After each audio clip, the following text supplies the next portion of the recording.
Welcome to the Animal Aspirations podcast.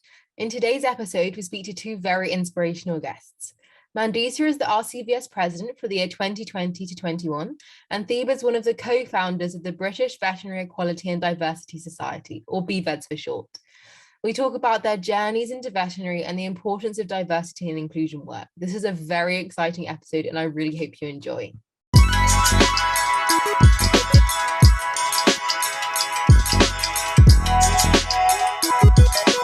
Okay, thank you guys so much for joining me today. How are we feeling?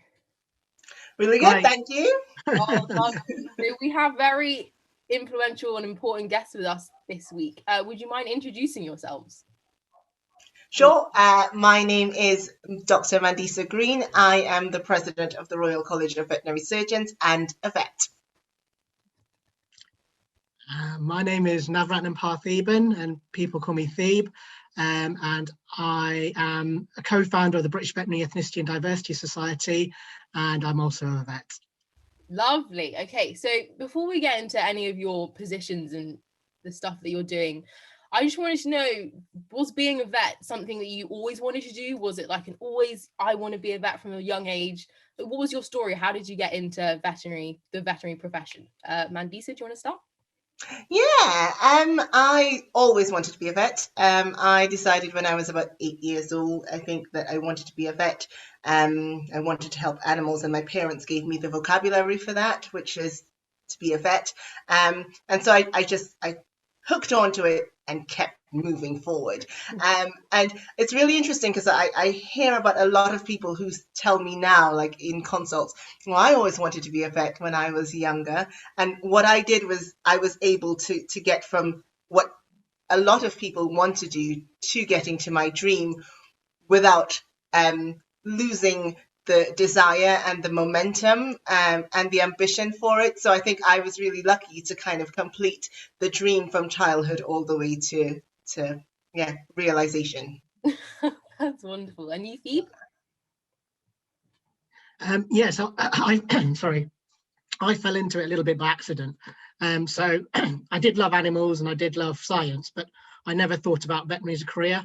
And it was only by, my uncle was a vet down in East London, and I spent a couple of days with him, and he took me to work. And I think later on in my life, when I decided actually what I want to do, I sort of put two and two together, and that's why I wanted to be a vet. And yeah, it was never easy, but once I had it in my mind that I wanted to be a vet, every challenge, there was a reason why I had to go through that challenge and overcome that challenge. And I think that's what motivated me to get to where I am now. And Theeb, you're a farm vet. Yeah. For my sins. No. So that's another interesting thing. So when I wanted to be a vet, I only imagined small animal vets. Yeah. And when and my uncle was one, but he never really talked about it. It was only like it was one of those things I'd seen a couple of pictures, seen him for a couple of days, and thought that's what you meant to do as a vet, and I enjoyed that.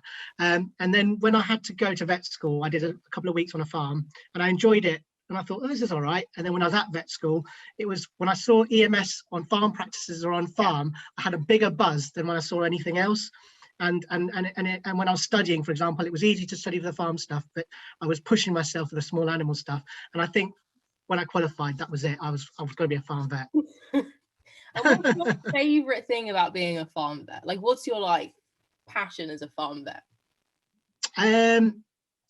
I think it's the unknown, knowing the unknown. So what motivates me is I'll admit I don't know everything, but I want to know everything, and I want to learn, and I want to experience. And I think with farm vet as well, I think, first of all, the size of the animal, and it's all that working around them and all that management. It's also, a farm is not just the animal, but it's a bigger business, and it's thinking about those other sectors as well. And I'm really quite interested in how they all interact with each other to create a sector basically on their own. So I think, and that's why I went down dairy cows as well, because there's a huge amount of science in dairy cows, and I'm quite biased, when it comes to that. But I find that quite interesting. So always the thirst for knowledge and the thirst for experience has kept me so motivated in the farm side. That's so cool. And Mandisa, what is your favorite thing about being a vet?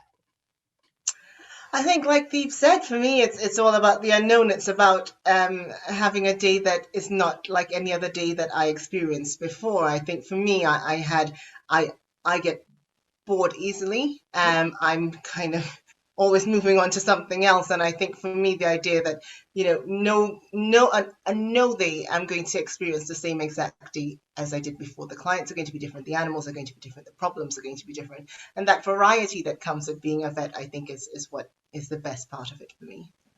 I see. Oh, so interesting to hear. It's two different but similar motivations have brought you to this place. Now, you, Mandisa, are the RCVS president, which is incredible. Was that something you always knew you wanted to do, or is it something you just stumbled across? How did that come about? Well, I wasn't 8 years old dreaming of becoming RCVS president. I can say that for sure. No, so I think for me, becoming part of the RCVS Council came about when I had been in practice for about 6 years or so, and I started hearing more and more about the RCVS, and it started.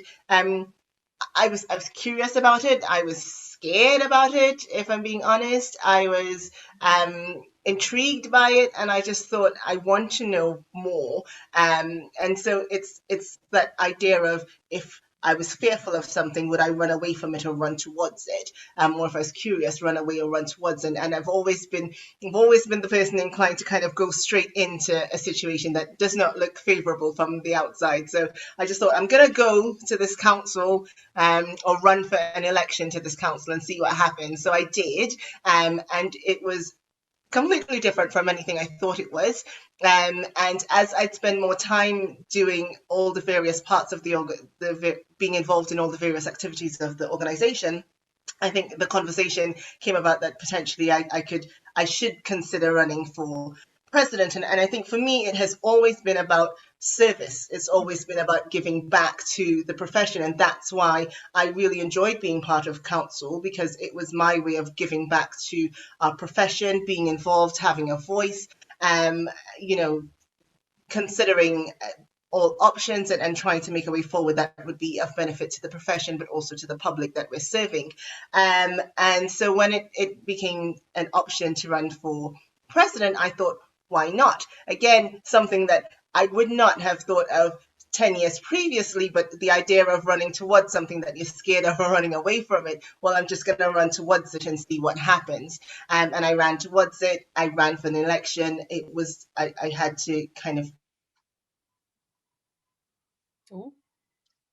one person running for the role, but I was successful, and so now I became president. And for me, also running, it was not lost on me the significance of becoming the first Black.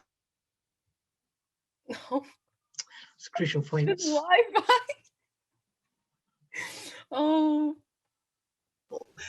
Because in the organization's 175-year history, that had never happened before. And for me, that was important. So, yeah. Lovely. Well, you cut out a little bit, but I think we got the gist of it. Oh, did I freeze a bit? You were like, oh, the importance of being the first Black, and then it cut off, and we were like, no.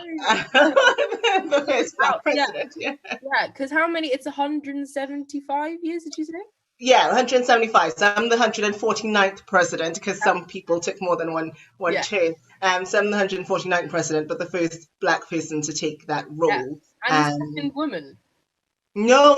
I'm the 9th woman. Okay, 9th woman. 9th woman. Wow. And what's something that you feel like most proud of since being president, or in your president's tenure? Yeah, I've always been proud of everything that happens at the RCVS. I think one thing that people don't tend to recognize, because you see it from the outside, is that the RCVS is a very dynamic organization, and it's very open to change and open to moving and open to developing, always. It just sometimes it takes a long time to happen. Yeah. And I've always been really proud from the moment I stepped foot into the organization, the realization that there was an appetite for change, and there was an appetite to kind of do more and kind of consider different options and opinions. And so I've always been very proud. I think for me, my priorities for my presidential year have been diversity, have been championing general practitioner vets, and also ensuring that our EU colleagues feel as welcomed as they possibly can once Brexit had been completed. And of course, some of those things are out of my control, but certainly it is my intention whilst my presidency, in my presidential year, to try to improve all of those things if I can. And speaking on the diversity, I know you just set up a student working group where you can, you talk through, is that just like you and students from the various UK vet schools just talking through what you think needs to be changed in the profession?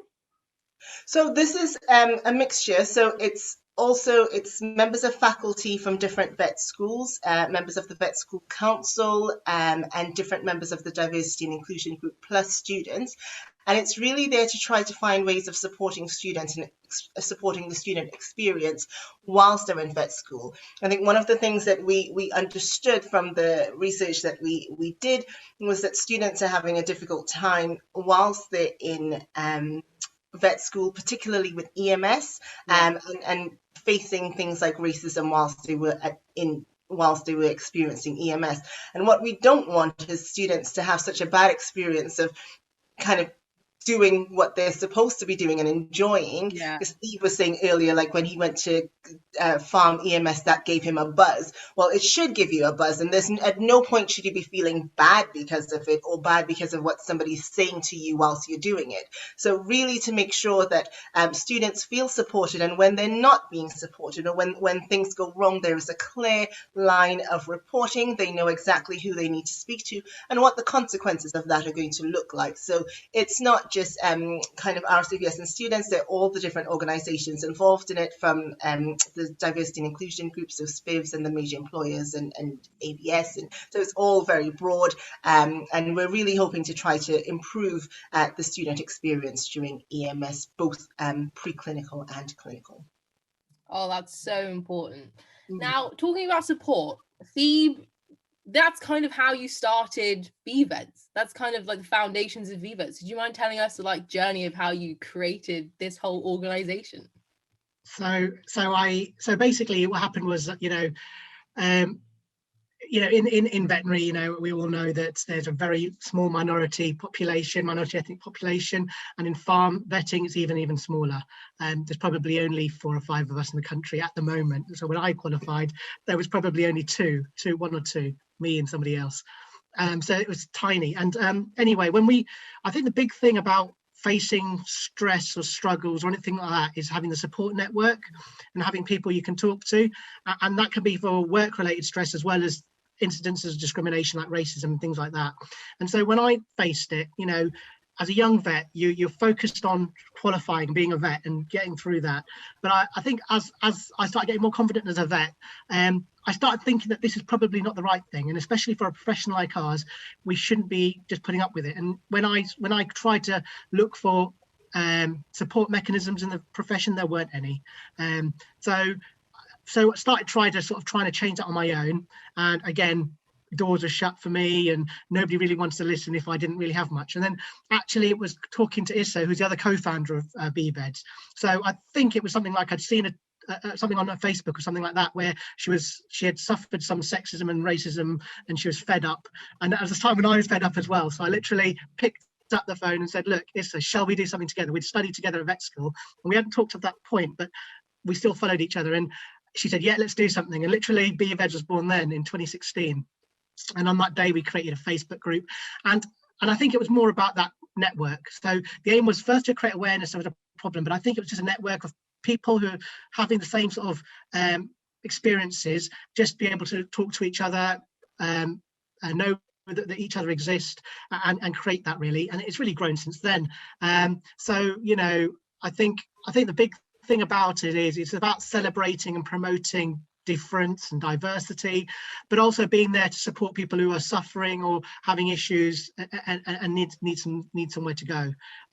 So it's got a double-edged sword, and really, we started off with just creating the awareness side, but it's about creating the action, creating networks, and making sure that people know that people like us exist, like exactly what Animal Aspirations is doing as well, and what Mandisa is doing at RCVS. I think it's all nicely connected.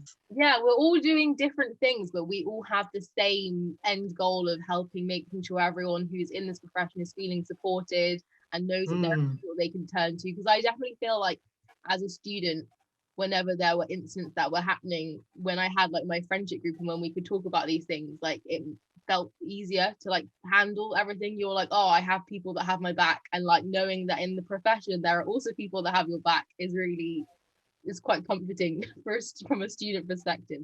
Now, BVEDS has a lot of, like, it's to someone who doesn't know what BVEDS does, could you just give a little bit of an explanation about, because you have some student groups at universities, like you guys, Yeah. you're doing lots of different things, but to someone who has absolutely no idea and like maybe wants to get involved, like what is BVEDS and what could they do?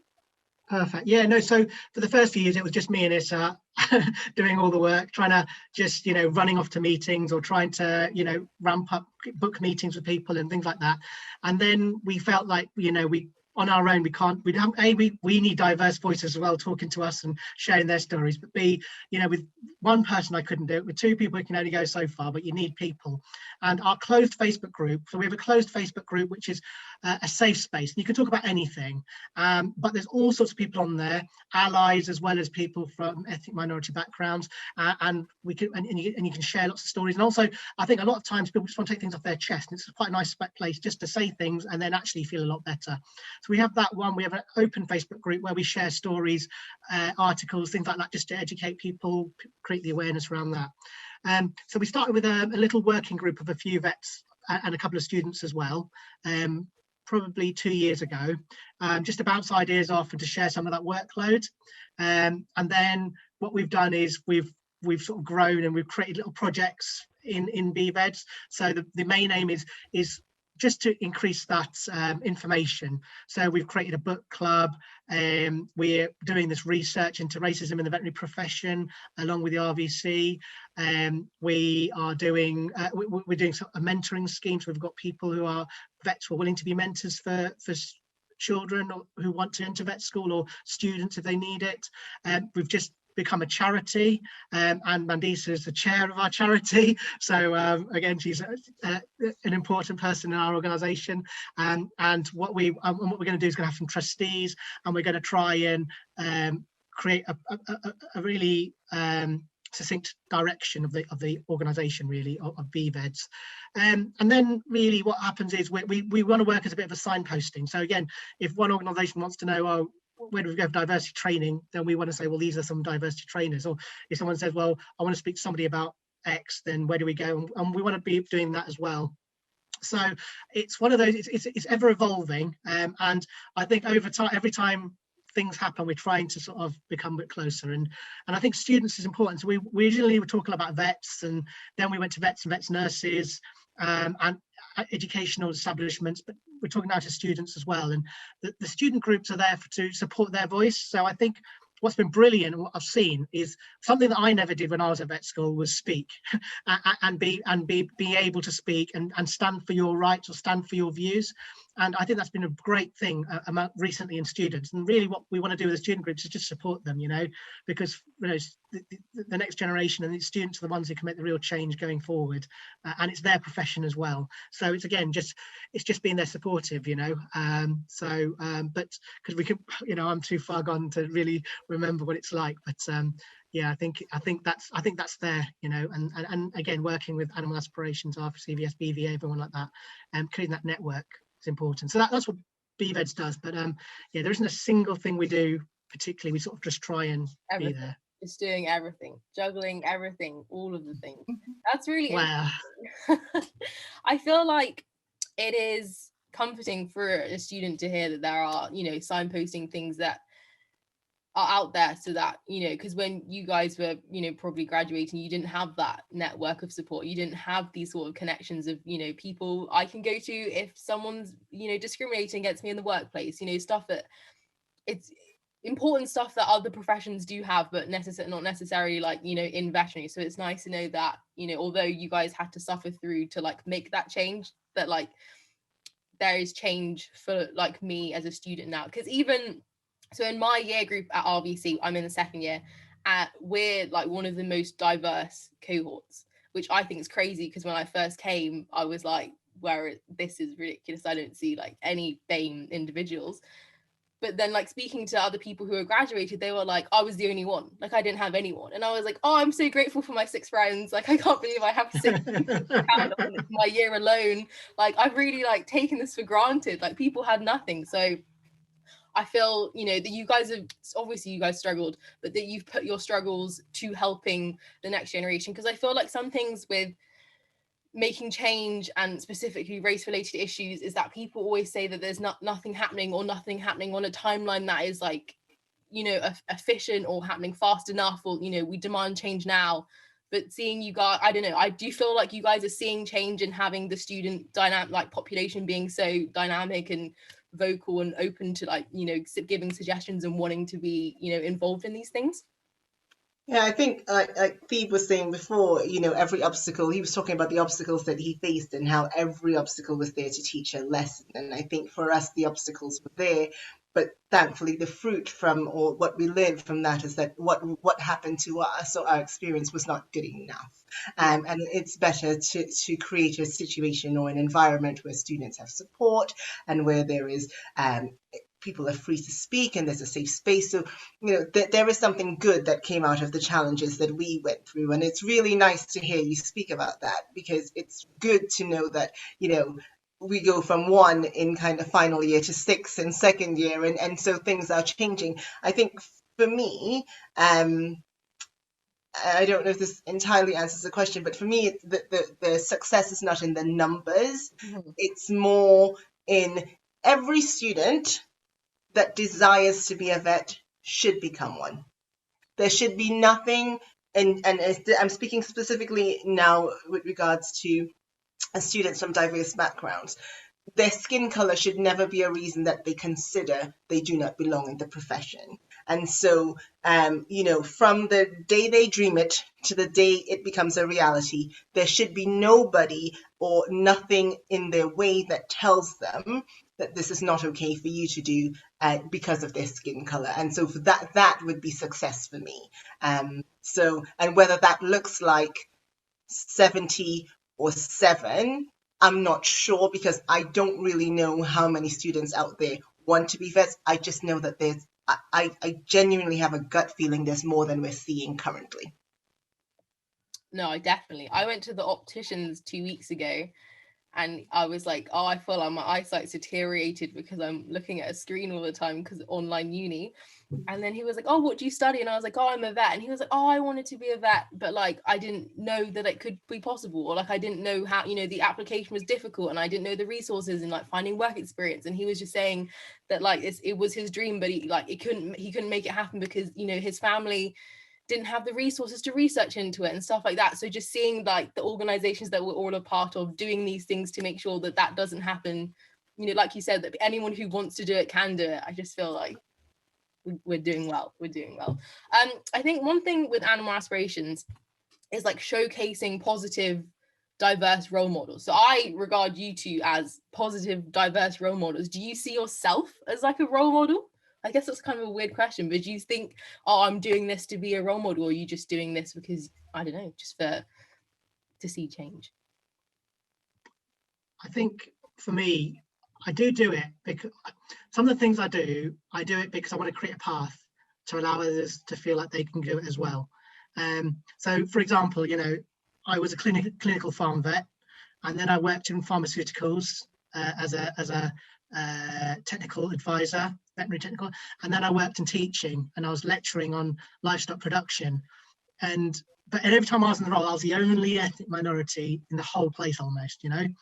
And now I'm working as a dairy consultant, and again, in my field, probably the only one in the UK, working as one. But what I feel is like now I can break those barriers. It allows hopefully other people to go, look, he's done it. And also I can hopefully change some minds to make people think about inclusivity and allow, you know, doing that. So yeah, I do take some of that responsibility on, because I do feel like, you know, end of the day, people are going to judge everybody that looks like me based on me. Mm-hmm. So I've got to make sure that I'm a positive role model, not only for people who want to be like me, but people already in the industry who don't know and who need to learn about diversity and accepting diversity and inclusivity. So yeah, I do that probably more subconsciously now. But then, to be honest, you know, if I can see more diversity in the future, it'll make, you know, I'll feel happy and proud, and hopefully also, like Mandisa was saying, it gives people the opportunity to do what they want to do and not feel like they're being held back. So yeah, I think that's my thoughts. Yeah, it's really interesting because my parents lived in the UK before, like they moved here when they were younger. And I remember my father telling me when I was going out to get my jobs and stuff, he said, if you're the only one that looks like you in any organization, everybody will consider how your entire race behaves and acts based on you. And it is your responsibility to make sure that you are not the only one that ever is hired in an organization. So basically the same thing that Theeb was saying, like when you go to a place and you're the only one, you really need to make sure that you do well enough and you give such a positive reflection of yourself. And it is a burden, but also a privilege in a way, because what we are doing is we are pioneers. So we're going into a space being the first ones, kind of showing everyone and actually it's okay to be diverse, and actually you get positive things from diversity, and so include it in the future.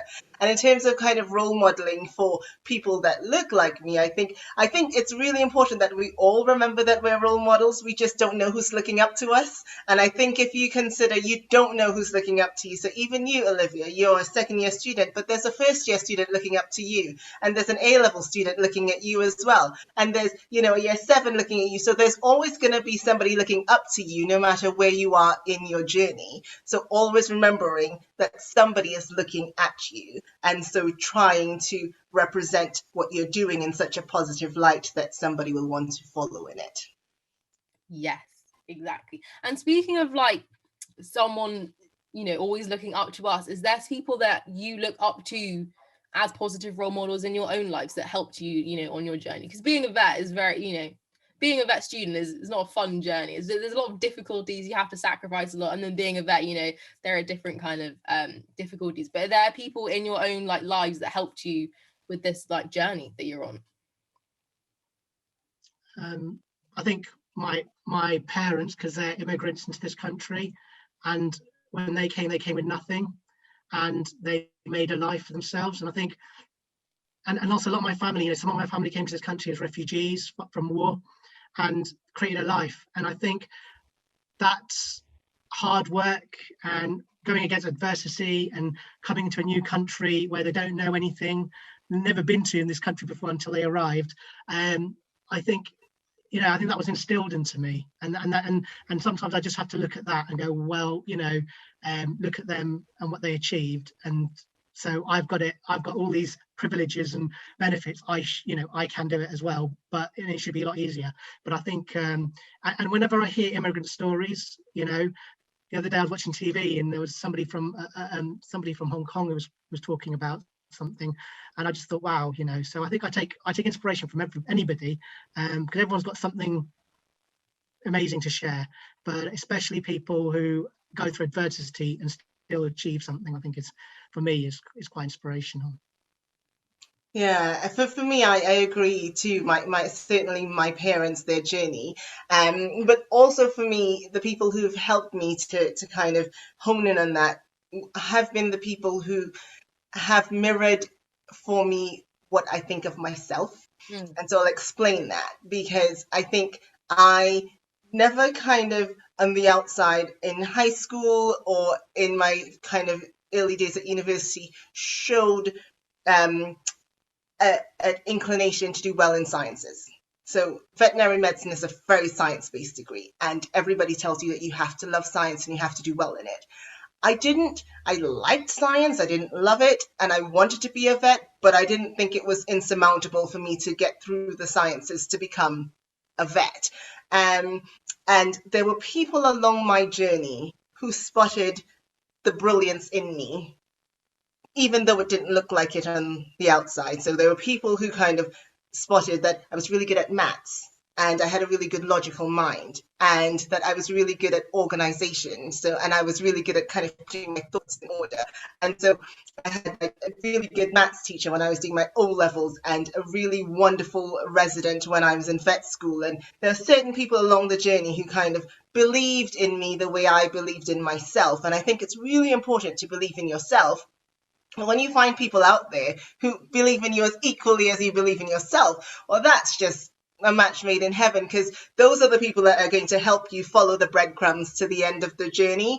And if you listen to those people, they're the ones that are going to help you and kind of show you the way to go. So for me, it's those people as well who helped me along the way. Oh, wow, that's so inspirational. I just feel like just listening to this conversation, I'm like, I can do this. There are so many people out there rooting for us. One thing I wanted to talk about that's kind of relevant is in summer 2020, when it was like the Black Lives Matter movement. Did you feel like your organizations took more interest in them? Because for Animal Aspirations, our social media profile grew like 300% or like something crazy. There was a lot more people that wanted to work with us. There was a lot more from the university side that wanted to do more. There was a lot more people being willing to listen to ideas in a way that I'd never really experienced beforehand. Before, we were always fighting to have our seat at the table, but then people were turning around and they're being like, oh, how can we help you? How can we make, you've already got some of the resources from the organization there, but how can we make this better for you? Did you guys feel any of that in like BVEDS or RCVS?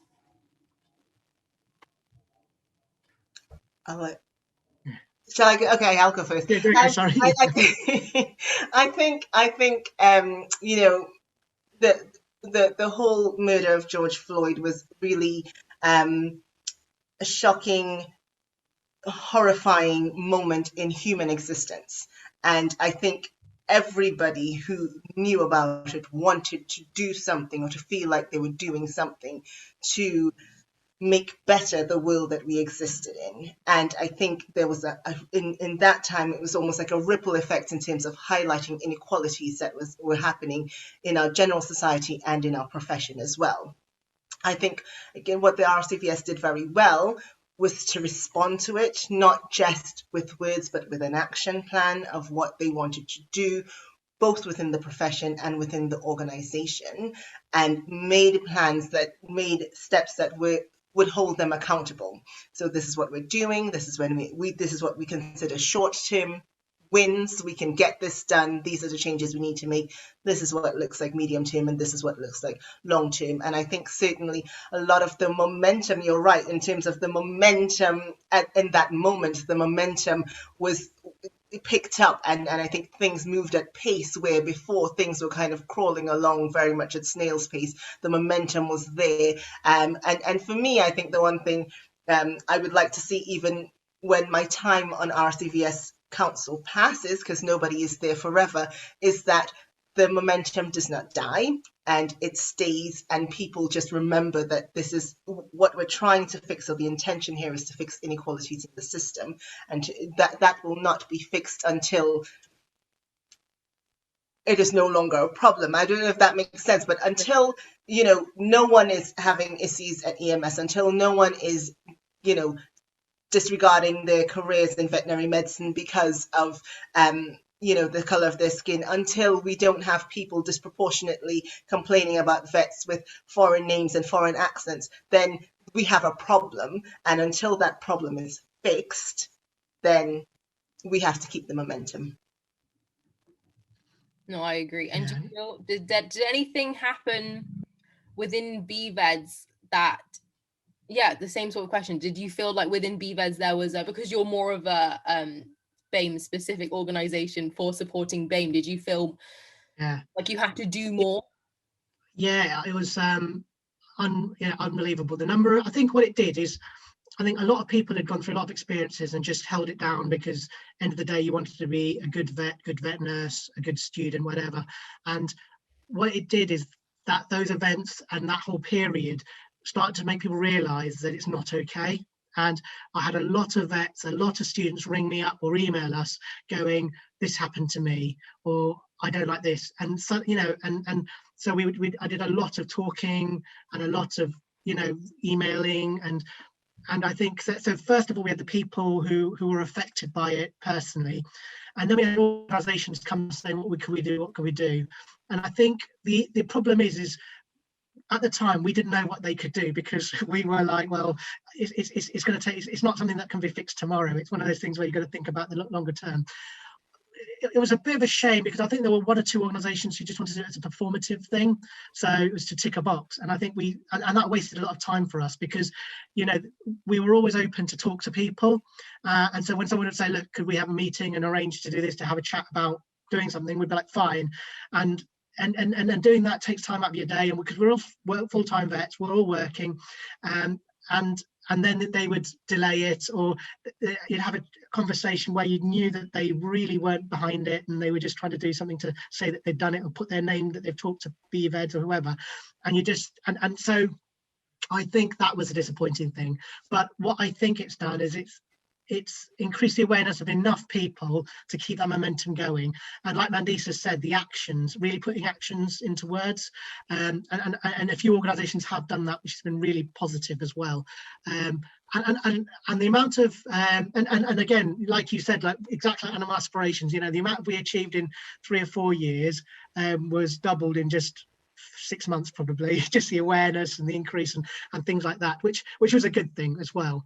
And we do, like, along with veterinary, we do some stuff in agriculture as well, just because they're sort of fairly similar. And again, the exposure in agriculture, and when I talk about vet students having poor EMS placements on farms, again, it fits in quite nicely, because we need to increase awareness of looking after students, but also increasing diversity in agriculture. So yeah, it was a massive awakening, but I think it's given a lot of momentum, and it's about maintaining that. And I think the thing, some of the actions that the RCVS have done, the dig group and the roundtables have been great. Some of the actions that the vet schools have put together, and trying to create better reporting mechanisms, and the student groups that have grown during our time, I think has been really, really positive. No, I agree. Yeah, I think the change that we've seen has been at an accelerated rate than we could have probably hoped for. But the thing that it was just comforting to see that people actually, obviously there were some performative actions, but like from my specific experience, like with the university, seeing them being like, no, we want to make this long-term change. We know it's not going to be easy, but we're going to put in the resources to help get, whatever we need done. We're going to identify what our weaknesses are and where the areas that we need to fit in. And I don't know, I just never seen that from like an institution perspective before. I was just a bit like, oh, like they're actually serious about these things. So I think that was quite comforting to me. One thing I think is interesting is that we're all individuals, BAME individuals, but we're all just people. And I think as BAME, you have an expectation of being able to speak on all of BAME topics well, be like Theeb, you have to give talks about BAME in the veterinary community, in conferences, but like we don't actually have any training on how to do these things. It's just very strange that we put ourselves out there because we want to be positive role models, but that we all make mistakes, and we're still trying our best to do stuff. So do you have any things to share about when you first started being a public figure, kind of talking about BAME without actually having you just talking from your experience and what you thought what you were doing was right? Do you have anything to share about that? I think being a vet has taught me, has helped a lot, the skills you learn as being a vet. So I had really very little animal experience. I didn't know a lot about animals. I wouldn't grow up on a farm. I didn't own a dog all my life, anything like that. And when you go to vet school, you learn, a lot of skills. Like you learn how to adapt, you learn how to learn, you learn resilience, and I think that helps when you start to talk about these sort of things, because all those skills, being in new environments and being able to project on things that I found hard with animal medicine and things like that, talking about these issues is just another, adding that knowledge onto it.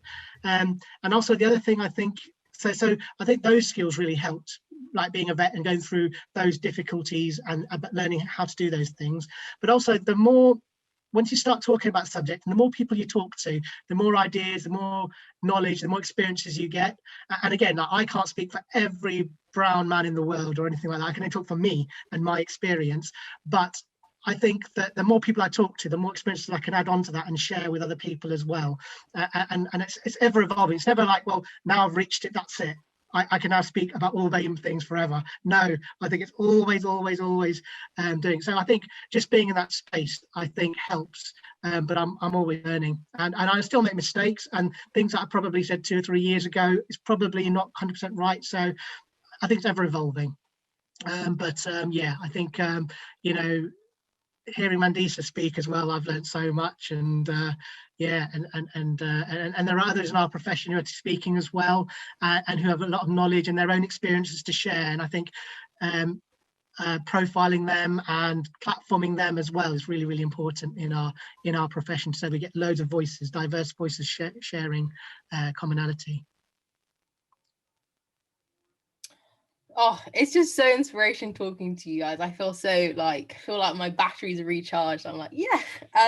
One thing I want to ask is, what do you hope? You mentioned how BVEDS is becoming a charity and how you're both involved in that. What do you hope for, like, the future of BVEDS and RCVS? Like, what do you want them? How can we, like, keep the momentum that we've created, in this past year?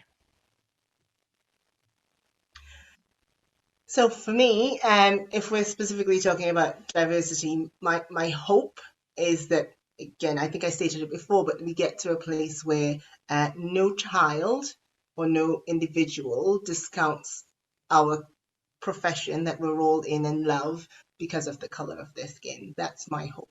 Mm-hmm. My hope is too that everyone who enters the profession can enjoy it to its fullest, to their fullest capacity and to its fullest potential, and that when they are able to do their jobs in a way that they enjoy, they can leave the profession when they desire to do so. So kind of all the way, so kind of start well, train well, work well, leave well. I like that. I like that. And with Theeb and BVEDS, is there anything that's, like, obviously you've just become a charity, but is there anything you want to? I think what Mandisa said is perfect. I think people feel like they belong. So what I want to see is bigger variety of people here, and I want people to feel like they can be themselves, to share who they are, what they are, and as a profession celebrate that. So and make that more visible as well. I think that'd be great to see in the future, and for BVEDS just to be able to support that and promote that if we can in any way, shape or form. So there might be a new way, it might be a different way in the future, and if we can do that and be there, then that's what I want. But yeah, I think just opportunity and celebration would be great. That sounds amazing. And my last question is, do you have any words of wisdom or, like, life mottos that you really, like, stick by, or something that just helps you get through on this journey that you have? I just find it interesting hearing what other people's, like, inspirations are. Can I go, Andy? So shall I? Okay, I'll go first. For me, I have two. When I was about 15, my parents gave me this plaque, which has stayed with me forever. This wooden plaque, I still have it in my bedroom now, which says, "Success is largely a matter of hanging on after others have let go." And that's been my mantra for life, and very much that. And things work out best for people who make the best of the way things turn out. So, like, you cannot dictate how life is always going to turn out. You can wish it turns out a certain way, you can want it to turn out a certain way, but it may not. But if you can make the best of the way things turn out, life will work out just fine. Oh, that's a good one. That's a really good one. And Theeb? Yeah, so with me, I just want to talk about a little incident, and I think this has stuck with me forever. So it was my finals at vet school, and I was doing my equine medicine rotation exam in the OSCE, and I'd just done it, and I was with the examiner, and at the end he had 5 minutes. He goes, "Okay, so what do you want to do when you qualify?" And I said, "Look, I want to be a farm vet, but I don't look like one. I'm not from a farming background, so I've probably got no chance. So when I qualify, we'll see, but I'll probably become a small animal vet." And he turned around and said, "Don't be silly." He said, "Look, When I went to vet school, I'd never ridden a horse. The first time I sat on the back of a horse was when I was at vet school, and I rode every summer when I was at vet school. And now I'm one of the top equine vets in the world. 50% of my work is in Dubai, where I treat the top racehorses. And I don't come from an equine background. I didn't know anybody in equine when I started. I'll look where I'm at, and I'm one of the top equine grass sicknesses researchers out there. So look, if I can do it, you can do it. So don't do that. Don't say that. Just go and get as much experience as you can. Fight for your position, and you'll do it. And I walked away and I thought, that's what I'm going to do. So that's where I'm at now. Oh, wow, that's so inspirational. Oh, well, thank you guys so much for taking time out of your very busy schedules to, sit down and have this conversation with me. I think it's been really informative but inspirational, and I hope that people listening to this feel that energy that I'm feeling from speaking to you both today. Thank you so much for having us, and good luck with your revision and your examination. Thank you. Good luck and all the best. I'm sure you'll be great. Oh, thank you guys so much. Okay, well, I will support you. I'll be rooting for you from behind, and I hope you have a lovely afternoon. Thank you. Thank you. Take care. Have a good weekend, everyone. Bye-bye. Bye-bye.